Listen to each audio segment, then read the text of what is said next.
All right, here we go. So, one thing that I've noticed is if you create a deck that has a ton of interruptions, a ton of follow up, a ton of recursion, a ton of everything, and there's multiple engines in the deck, your opponents have no fucking clue what to do. They have no idea how to stop you. They have no idea how to play against your deck. And let me show you an example of what I mean. So, this is the deck that I'm talking about. This is the deck that I've been playing, and this is the deck that you saw all those wins come from. I mean, that wasn't a crazy amount that I showed you, but just like your opponents have no idea how to fucking deal with this deck, and I'm gonna show you why I say that. So let's go into a match. All right, so we're gonna start off. My opponent's gonna go first on this one, and you see my hand. You see my hand. So he's going to start off with Quim. He's going to send Mirror the Mercurier. And of course, I just perfectly time this Lancia play right here when he's going to activate that Bestial Sereneer. He was going to get 2 searches off that, by the way. And I just pretty much shut that down. Let's go to the next match. Timing interruptions is key when you're playing this game. All right, so here's the next match, and let's see how this plays out. So I get to go first, and let's see what happens. So I go Deception. Of course, I put out my field spell there. Go ahead and send that off for Diabell Star. I set my original Sinful Spoils here. We're going to tribute this off with Deception. Go highlight it Azamina. Once I activate this, let's see what happens. No, my opponent has no response. So we go move Racielago. We're going to go into Wanted. And then we are going to send the Racielago so we can summon out Snake Eye Ash. And this is what I was talking about when I say, like, the deck can basically do anything. So Ash effect to summon Poplar, Poplar to grab the follow-up interruption, since we already have our field spell and pretty much everything that we would need. We're going to go Hallowed Azamina right here and then chain the Wanted. So we're going to add Diabell Star right here.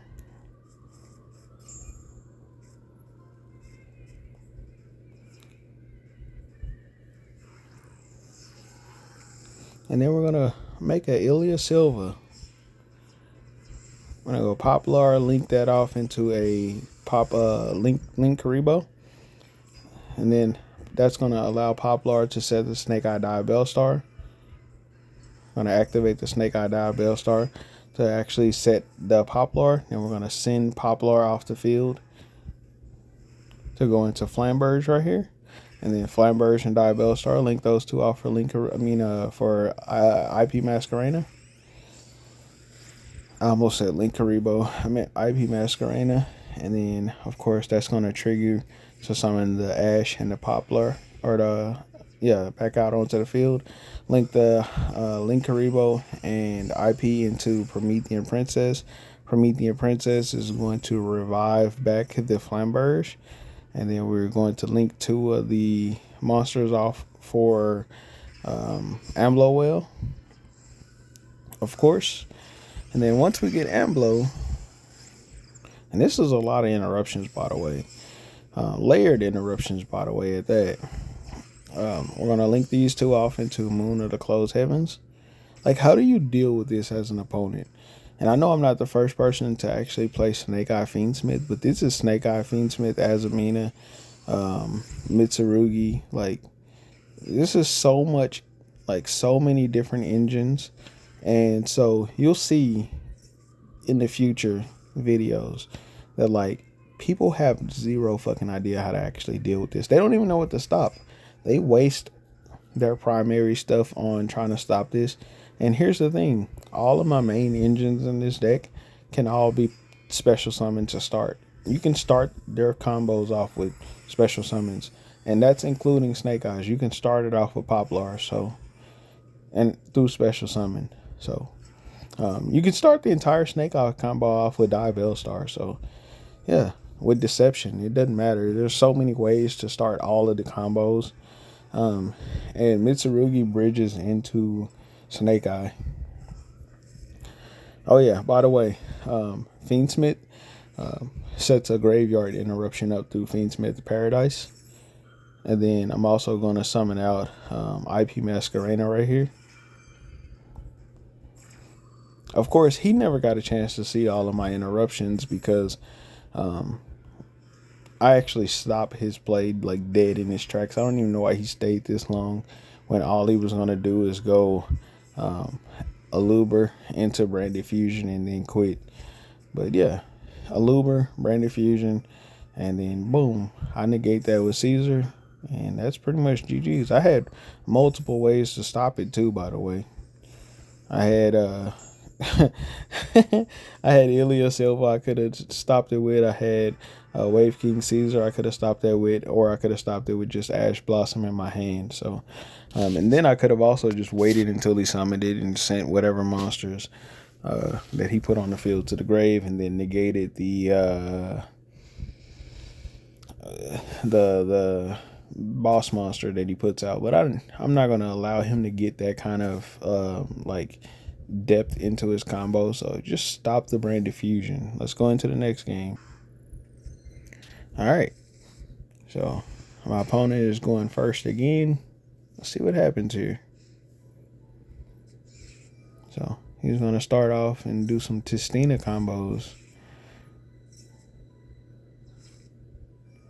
So I'm gonna be honest with you. I really did not read what he was doing while he was doing it. I just waited until he was done, and then I started doing my plays. I didn't even bother to read his field because do you see my hand? I know he can't stop what I got in my hand. I know I have enough plays in my hand to like basically force him to just use everything he's gonna have. And you'll see why I say that in just a second. So watch this.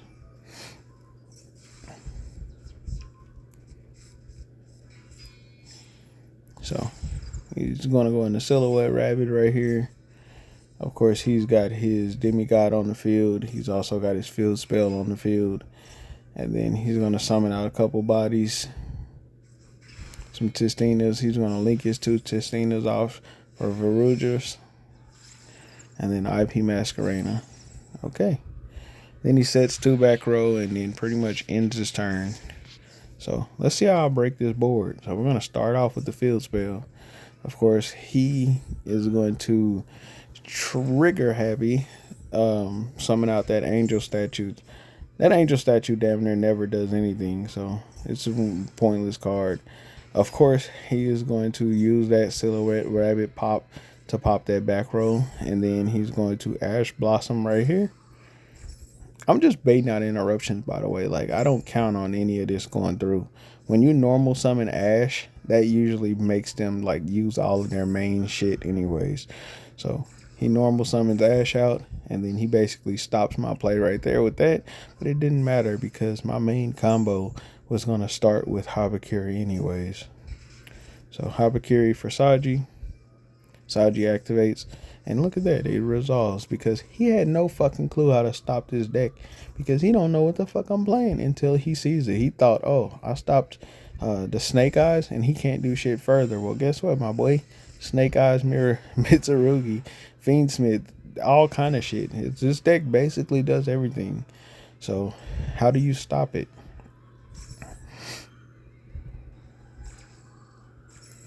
So, yeah. I'm going to go Ritual right here. Ritual is going to summon out, and you guessed it. You guessed it. Let's wipe the field and show this boy like what we can do. I'm going to summon out our Mirakumo right here. Of course, Mirakumo is chain block too, by the way. So even if he had a negate, he couldn't actually stop it. Well, he could stop it right there, but I didn't chain block it. But if I did, I could have chain blocked it and made it to where he couldn't do anything. We're going to force him to discard his last card in his hand. I think the only reason I didn't chain block it was because I wanted to be able to grab prayers. I think that's why I did it like that. He goes into Mech Knight Crusader Avermax. Oh no. Oh no. How am I going to beat that? How am I going to beat that? No. I thought he was going into SB Little Knight. I can't beat Crusader Avermax. No. I don't have an out for that in this deck, do I? Bro, you know how many outs I have? I could have actually, look, I could have actually tributed off the field with Underworld Goddess. You see Goddess in my hand right there. Could have tributed off the field with Goddess. Don't worry. I'm just BSing around. And would I have enough monsters to tribute it off? I could have just went into the Fiendsmith engine, put 3 bodies on the field, and then tribute it off. But I just want to BS around with him a little bit. So we're going to go move Rusalago. This is going to grab Wanted right here. Then we're going to activate that Hallowed Azamina to send that to the grave. And then we're going to grab Wanted right here. Go Wanted Hallowed Azamina, chain the Wanted right here. And then grab Diabellstar just like that.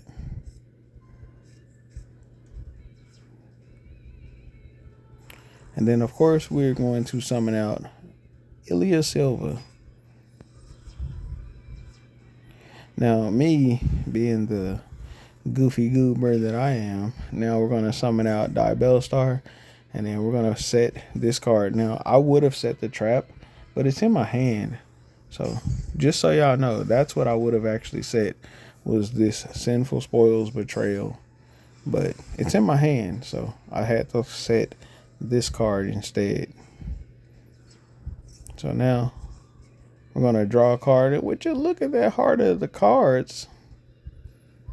Tribute that sucker right off with Kirikari. And then he's going to Crusader Avermax to activate, to send something. And I'm just going to Ilya Silva negate that. And then, oh yeah, by the way, this card that nobody ever plays has another effect that's even more broken. Look what I'm putting on my side of the field now. Thank you, buddy, for giving me something hard to out. Then he's going to activate this right here to send. We are just going to simply negate that shit with the trap that we would have searched. And then we're going to send. Oh yeah, by the way, if he started summoning bodies, this card right here, Mitsurugi Great Purification, would actually allow me to summon my Mirakumo from the graveyard and wipe the field. So yeah, if he did start building this board, I could have board wiped him. All right, so let's go on to the next duel. All right, so this match right here will show you what simple but effective looks like. So let me show y'all something of why, like, I don't see a lot of people run this engine in this deck, but if you run Deception, 3 Deception, 1 Hallowed Azamina, and then where is it at? 1 Ilya Silva in your Mitsurugi decks. In case you don't know, if you end up drawing into your Mitsurugi engine, so if you draw into your Aramasa, your Saji, your Kusanagi, or whatever, if you draw into it, you can actually use Deception to tribute off the monster to get the effect, so you don't have to burn through your normal summon to get their effect. By the way, in case you didn't know that, that's why I put it in this deck for, because this effect reads tribute 1 monster, so you get that effect. So let's see how this plays out. So we're going to go Deception effect right here. Of course, we're going to tribute for the Aramasa. My opponent is going to activate Maxi like a true bitch. We're going to grab Hallowed Azamina, and then that's going to allow me to search, so I didn't burn through my normal summon. We're going to go Pre-Preparation of Rites. grab Mirror and Mirakumo. And then right here, we're just going to go Hallowed as me. I know I'm under Max E, but don't worry. 3 interruptions is better than no interruptions. Truly 4 interruptions, really. So this is 2 monster summons for 4 interruptions, basically. And you'll see why I say it's 4 interruptions. So you get the 2 interruptions that you get for Mirakumo. You also get the Great Purification interruption, which makes 3 interruptions. And then you also get the Ilya Silva interruption, which makes the 4 interruptions. That's 4 interruptions, and I only summoned 2 cards. Now look at how he's going to play this. Like a pure dumbass. He goes to destroy all spell cards. He probably should have used Dark Ruler No More first, but he's a fucking idiot though. So Dark Ruler No More. I would have purificationed it so it wouldn't have mattered, but hey, Dark Ruler No More probably should have been the first play. He starts making his plays right here. And what do? I just purification that shit. And of course, when Mirakumo comes back, which it will come back because it was tributed, when it does come back, it wipes his field. So he won't have a body on the field. Plus, he'll have to discard to actually do another effect. And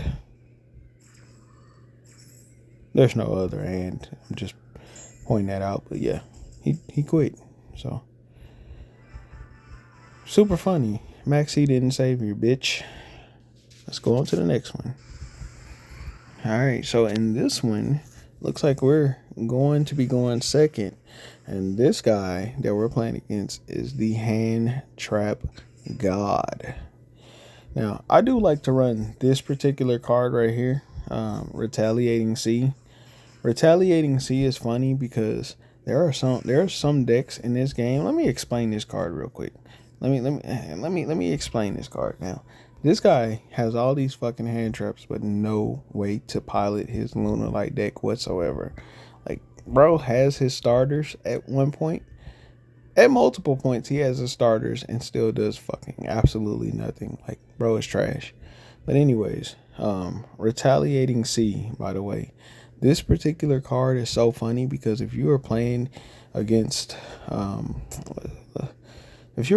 deck that special summons a monster using a spell card, what happens is there are some spell cards that actually do this. So, for example, if you're playing against Mitsurugi, when they go to do that first ritual summon, this card Retaliating Sea activates, and then it summons it onto the field. When Retaliating Sea hits the field, everything that hits the graveyard,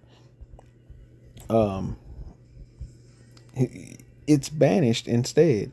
So all of their Mitsurugis, when they go to tribute them off, all get banished when they go to continue sending stuff to the graveyard once this card hits the field. So you chain Retaliating Sea, they send 2 monsters to the graveyard. This actually hits the field, and then everything after that hits the banish pile. So basically that means that their Habakuri, which is what they usually start off with, that's what they have to stay with. And then when they go to tribute for Mirakumo, like, they lose everything. Everything hits the banish pile and they can't get it back. So this card punishes Mitsurugi players. Like, it's a counter for Mitsurugi players. And it's a counter for other decks too. There's a lot of decks that this counters. And then here's the more interesting part. If they get rid of this card, it searches Maxi. So it slows down their plays, forces them to figure out how to get it off the field. And then once they do get it off the field and say, okay, now I can pop off. Well, guess what you got in your hand? Maxi. Even though I don't even get a chance to use it, I just wanted to explain the card. So yeah. Bro is going to Ash Blossom right here. And then Maxi me. What a bitch. What a fucking bitch.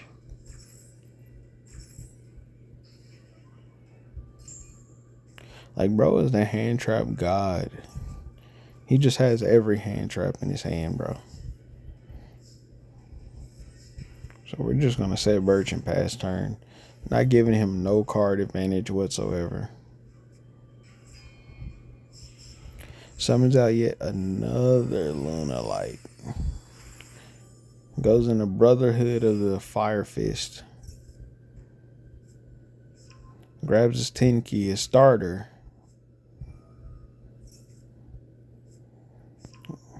Grabs Tri-Brigade Fractal. Okay, sends that. Sends another Luna Light. Summons one body out. Activates to add a Luna Light. Bro discards his Mooch Army. Another fucking hand trap. And then ends his turn. Like, bro, what the fuck are you doing? And another hand trap. Bro is the hand trap god. But guess what? We were just doing our normal summon out Aramasa. And another fucking hand trap. Bro is the hand trap god. But the beauty to Imperm is it doesn't get it off the field. So we just flip the Birch. Link that shit into a link 1. Just so we have it. Just so we have Linkaribo live. That's the only reason I did that. So I can dodge future impermanences if I were to summon Ash or Poplar. Boom. Just like that. Going to Moon of the Closed Heavens. He knew what time it was. Fiendsmith was coming. And so, yeah, bro got the fuck up out of there. Just like that. And I'll catch y'all on the next one. Peace.